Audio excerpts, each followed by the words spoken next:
Eu cumprimento a todos que estão nos ouvindo e agradeço bastante pelo convite. É uma honra falar sobre algo que eu amo tanto, né? Que é o direito possessório, né? As ações possessórias. Uma matéria que a gente estuda bastante, tanto na área de direito civil quanto na área de direito agrário.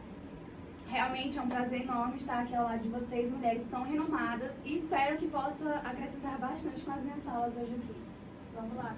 E para a gente não perder mais tempo, eu vou explicar como que vai funcionar a nossa dinâmica. Algumas perguntas foram enviadas pelos nossos telespectadores e eu vou estar lendo aqui para vocês e vocês vão procurar responder essa pergunta da melhor forma para ajudar até mesmo essas pessoas, né, com seus casos. No início, gostaria que vocês dessem uma síntese sobre o que é posse e qual a sua diferença em relação à propriedade. Seriam sinônimos e quais as diferenças? Eu percebo que algumas pessoas elas utilizam esses termos de forma errada e acabam confundindo. Poderia nos explicar? Bom, acaba que essa matéria relacionada ao direito civil, ela é muito importante, né, para a nossa sociedade.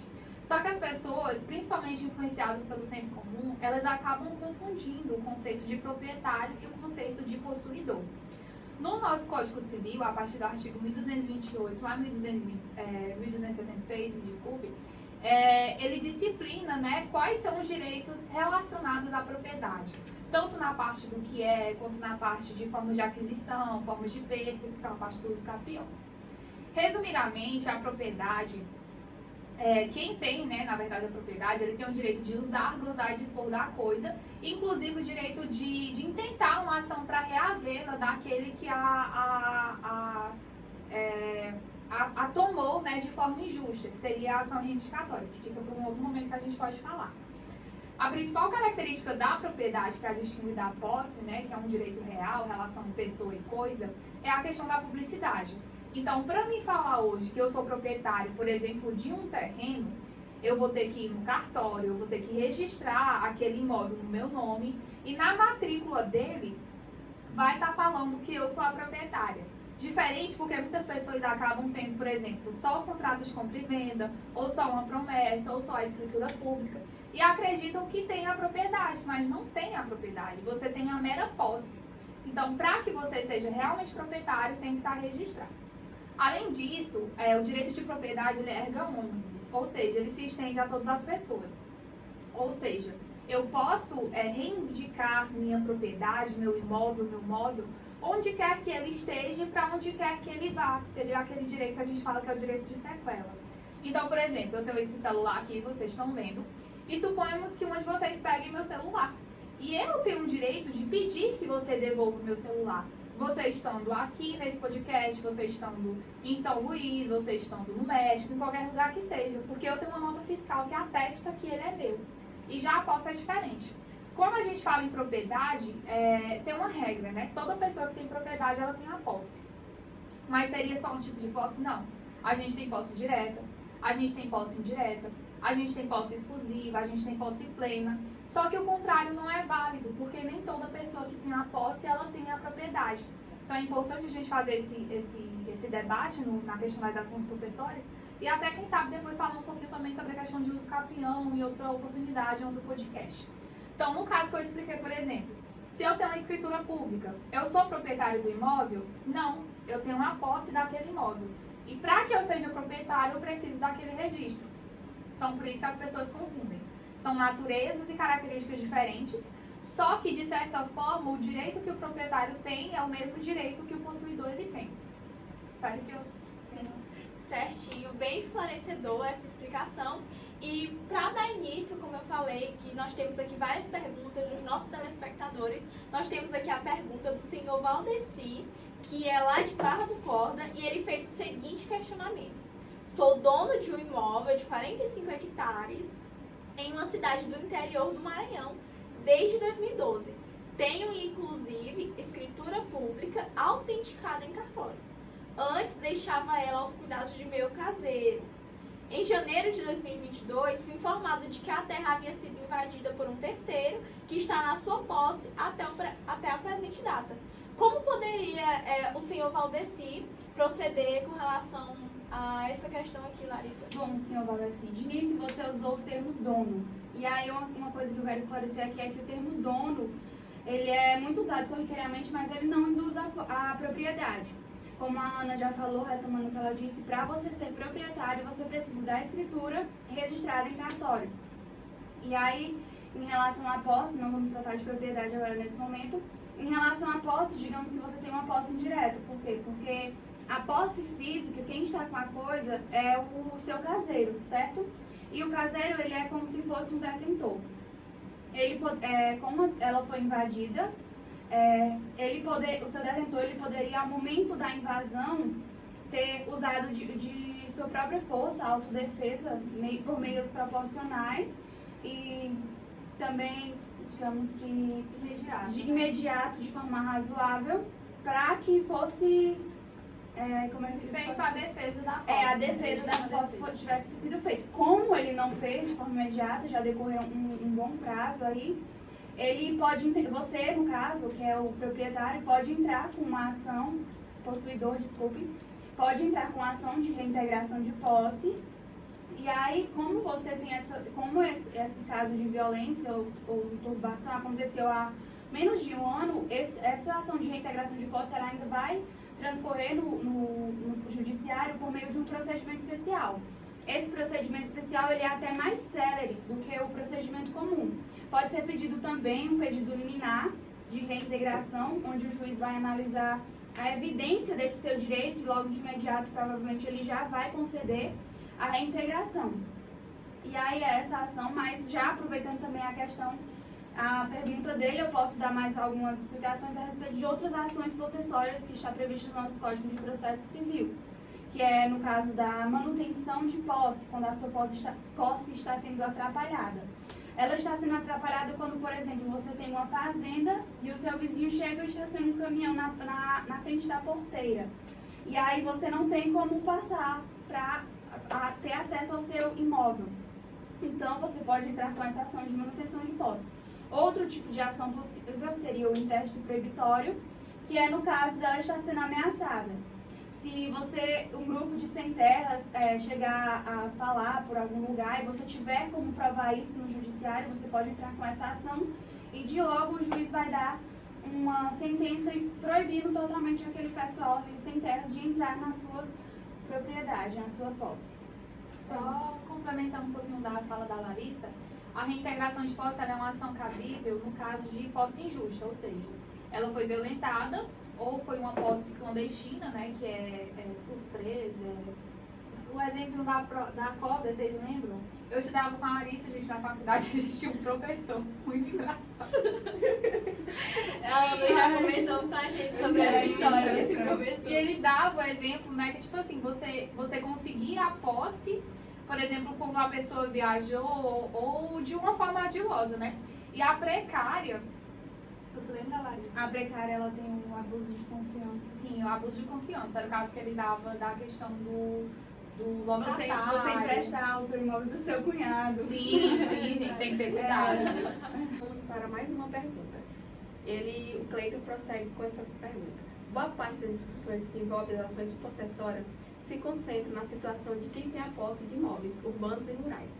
Entretanto, essa pauta é ampla também, abarcando os bens imóveis. E, por exemplo, desta maneira, como funciona esse tipo de posse? Suponha que eu empresto algo para um terceiro e ele não me devolve. Ou mesmo que tenha, por exemplo, itens de buffet para alugar e o contratante não me entrega ao final do evento. Como proceder com essa situação? Bom, essa é uma questão interessante. Por quê? Porque o direito real, ele trata da relação entre pessoa e coisa. Já quando você compara com o direito pessoal, trata da relação de pessoa com pessoa. Então, é presente lá nos contratos, por exemplo, que a gente vê do direito civil. E essa questão, por exemplo, que o Cleiton, né? Sim. O Cleiton fala sobre buffet e tudo mais, já é mais complexo, porque você tem que ver tanto questão contratual, de direito civil, né? Questão de direito pessoal, pessoa a pessoa, quanto questão de direito real, que é pessoa e coisa. Essa matéria de posse, ela engloba tanto bens móveis quanto bens imóveis. Então, eu poderia estar falando de posse aqui com vocês, tanto em relação a um terreno, quanto em relação a um carro e coisas afins. A diferença é que é mais fácil você ter a posse de bens imóveis do que você ter a posse de bens móveis. Só que, por exemplo, a posse, ela pode ser reivindicada. Eu posso reivindicar minha posse, faço você.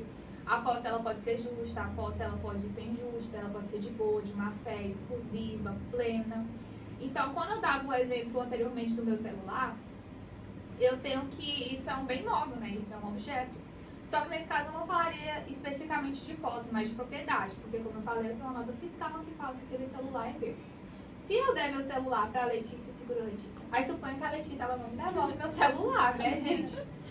Aí vamos supor, eu tenho uma propriedade. Só que eu dou o celular pra Letícia. A Letícia ela passa a ter a posse direta, porque ela tá exercendo poder sobre o bem. Só que eu, que sou a proprietária, eu passo a ter a posse indireta, ou seja, eu tenho a expectativa que a Letícia me devolva o celular. Mas suponha que a Letícia não me devolve o meu celular. Mesmo tendo que devolver. Mesmo tendo que devolver. Aí, tipo assim, o nosso debate, a nossa questão aqui é sobre um celular. Eu ia intentar uma ação possessória da Letícia por conta de um celular? Não, aí a gente já ia pra parte, por exemplo, do direito penal. Eu ia registrar um boletim de ocorrência falando que a Letícia se apropriou indevidamente de um bem meu. A apropriação indébita. Agora eu me devolvo. O mesmo aconteceria se a gente estivesse falando, por exemplo, de um carro ou de outro item. Então, realmente, essa questão de posse, ela é um debate amplo que ela envolve tanto, como o Cleiton perguntou, bens móveis quanto imóveis. Só que a questão do pulo do gato, né, é essa questão do imóvel, que é onde você pode discutir as ações possessórias, onde você pode tentar uma ação de reintegração, de manutenção, de intérito, você pode pedir uma liminar, pode comprovar a tutela, como a Larissa disse. Coisas que têm uma importância e uma dimensão maior, por exemplo, do que meu celular, né? Então, é importante a gente fazer essas distinções. E continuando, agora eu tenho um caso aqui que foi mandado pelo Diego e eu percebo que isso é muito comum, que ele retrata aqui na pergunta dele, muito comum em casos de arrendamento de terra. E a pergunta diz assim: o pai do Diego arrendou 300 hectares de terra ao seu Zé para fazer a plantação de soja. Eles fizeram um contrato e ficou estipulado que o arrendatário, o seu Zé, deveria pagar 75 mil a cada semestre pelo uso da propriedade. Entretanto, ele deixou de pagar a prestação já faz um tempo e mesmo assim ele se nega a sair da propriedade. E a dúvida do Diego é como o proprietário pode se proteger em uma situação dessa. De que maneira seria possível ele reaver a posse e se é possível que ele promova uma ação de uso capião extraordinário contra o seu pai, o pai dele, né? Após decorrido o prazo que é previsto em lei, já que ele estava na terra e se nega a sair. Então, é evidente nesse caso que se trata de posse precária. A posse precária, a Ana já comentou, a gente já deu uma prévia sobre o que é quando a pessoa ela tem o dever de devolver e não devolve. Ela passa até a posse de forma injusta. É o que a gente já tinha falado também, que é a respeito do abuso de confiança. O seu Zé, se não me engano, né? Sim. Ele tinha o dever de devolver a terra para o pai do Diego, assim quando o contrato se findou, mas ele não devolveu. E a outra coisa que é muito corriqueira nas perguntas é se é possível ele convalidar através do uso capião. E a resposta é não. A posse precária, ela nunca vai se tornar uma posse justa. E o Código Civil, ele só aprova a convalidação a partir do momento que ela se torna justa. Deixa eu citar um exemplo para vocês. No caso de uma violência, ao momento que essa violência cessar, que quer dizer, por exemplo, a minha terra foi violentada e eu nunca fui questionar ninguém que violentou. Então, eu nunca fui reivindicar aquele meu direito. Então, em algum momento, por ela ter... Em um decorrer de um tempo, ela vai passar a ser justa e aí essa pessoa vai poder requerer o uso capião. Mas, no caso da posse precária, ele não vai conseguir, porque o Código Civil e é um entendimento consolidado do STJ, que nem mesmo no decorrer do tempo ela vai conseguir se tornar uma posse justa. Ele vai continuar na posse até um certo momento que ele entrar com a ação de reintegração de posse, que é a ação cabível. No caso, ele não está com a coisa física, então ele precisa reaver. Então, a ação cabível é a reintegração de posse, não é nenhum dos outros casos também de ações que eu já citei para vocês. E é essa questão mesmo de posse precária, abuso de confiança, e que ele não vai conseguir reaver, ele nunca vai conseguir convalidar a posse precária dele, transformando por meio do uso capião em uma propriedade. Pois é, e dessas coisas aí que você falou, de posse injusta e tudo mais, a precária é a única das 3, se eu não me engano, né? Que ela não vai se convalidar de forma nenhuma. Justamente pelo elemento abuso de confiança. Também é muito comum conflitos de posse que envolvem mais de 2 pessoas. Então, a dona Tereza acabou de nos enviar uma pergunta. Ela é proprietária de um bem imóvel rural de 75 hectares na cidade de Uruçuí, Piauí. E em 2020, um casal de trabalhadores que moravam na região invadiram a terra, não deixando a margem para que o caseiro resistisse. Entretanto, a dona Tereza tentou resolver as coisas de forma pacífica, sem utilizar o sistema judiciário de maneira imediata.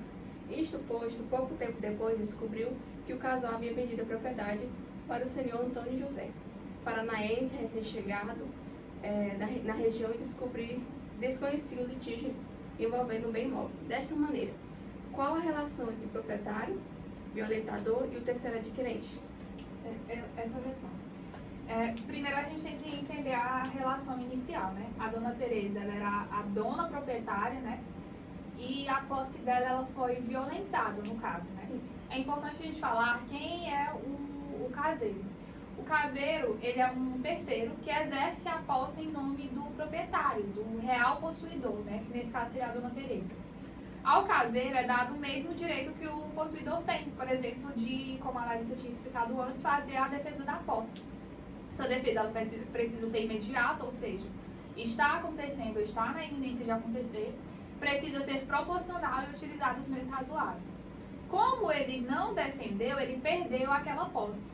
Agora, a primeira coisa importante, a dona Tereza, ela tem, a partir do momento em que ela perde a posse, 1 ano e 1 dia, né, a partir do momento que ela toma conhecimento, para intentar a ação de reintegração de posse, que seria a cabida nesse caso de violência, que é o caso de expurgo, e para que aquela posse ela seja considerada uma posse nova e ela consiga intentar esse procedimento no judiciário pelo rito especial, ou seja, mais rápido, mais célere. Só que, pelo que eu percebo, já vai fazer quase 2 anos que isso aconteceu. E qual é o grande problema? Uma terceira pessoa se envolveu na questão. Como é que fica a situação desse terceiro?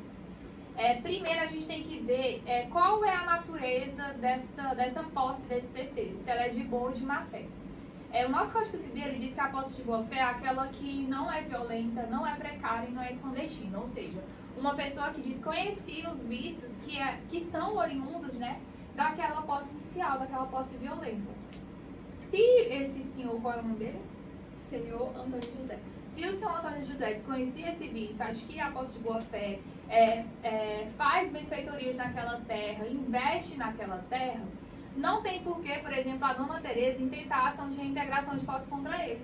No máximo, ela vai pedir uma indenização por danos morais. Porque, na verdade, quem esbulhou, né, quem violentou a posse dela não foi ele, foi o casal. Já em relação ao casal, sim, ela poderia intentar uma ação de reintegração de posse. Mas supondo que o Antônio José ele sabia dessa condição e mesmo assim ele comprou a terra.